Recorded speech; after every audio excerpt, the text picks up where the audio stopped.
সবাইকে স্বাগত। বিআরইবি থেকে কিন্তু একটি নোটিশ প্রকাশিত হয়ে গিয়েছে। 14 তারিখে আপনাদের পরীক্ষা লিখিত হবে নাকি সংক্ষিপ্ত আকারে লিখিত হবে নাকি কিভাবে অনুষ্ঠিত হবে সকল কিছু প্রকাশিত হয়ে গিয়েছে। দেখেন এখানে উল্লেখ রয়েছে শিক্ষানবিশ লাইনম্যান পরীক্ষার ধরন হচ্ছে লিখিত রচনামূলক। পরীক্ষার তারিখ হচ্ছে 14 রোজ শুক্রবার সকাল 10 ঘটিকায় হইতে। পরীক্ষার কেন্দ্র হচ্ছে Mirpur Bangla school and college. ঠিক আছে, এখন পরীক্ষাটা কেমন হবে? পরীক্ষাটা হচ্ছে লিখিত পরীক্ষা হবে। এখানে প্রথমে থাকবে সন্ধি বিচ্ছেদ, এক কথা প্রকাশ, বিপরীত শব্দ, তারপরে থাকবে প্রতিশব্দ থাকতে পারে, ট্রান্সলেট থাকবে, প্রিপোজিশন থাকবে, তারপর আর্টিকেল থেকে থাকবে, ভয়েস থেকে থাকবে, অঙ্ক থাকবে, সর্বশেষ সাধারণ জ্ঞান থাকবে। এতটুকু কিন্তু। আর বিশেষ করে এখানে 4 থেকে 5 নাম্বার কিন্তু আপনাদের পল্লী বিদ্যুৎ সম্পর্কে থাকবে।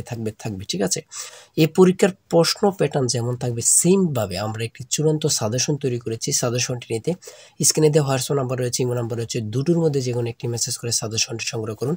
ইনশাআল্লাহ সাজেশনটি পরে পরীক্ষা দিতে গেলে আপনি উত্তীর্ণ হয়ে যাবেন এবং কি বুঝতে পারবেন পরীক্ষার প্রশ্ন প্যাটার্নটা কেমন হবে। ঠিক আছে, এখানে আপনারা এমসিকিউ পরীক্ষা অনেক কষ্ট করে টিকেছেন, আর কিন্তু একটা ধাপ উত্তীর্ণ হলেই কিন্তু আপনার চাকরি কনফার্ম। তো 100 টাকার চিন্তা না করে আমাদের সাজেশনটি সকলে সংগ্রহ করেন, ইনশাআল্লাহ আপনি পরীক্ষা পাস করবেন। আর আপনার যে কোনো সমস্যা জানতে কমেন্টে মেসেজ করুন, সাথে সাথে রিপ্লাই পাবেন। আর চ্যানেলটি সাবস্ক্রাইব ও পেজটি ফলো দিয়ে রাখবেন।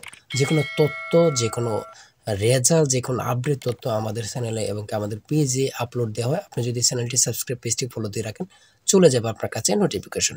সবাই ভালো থাকবেন, সুস্থ থাকবেন। আল্লাহ হাফেজ।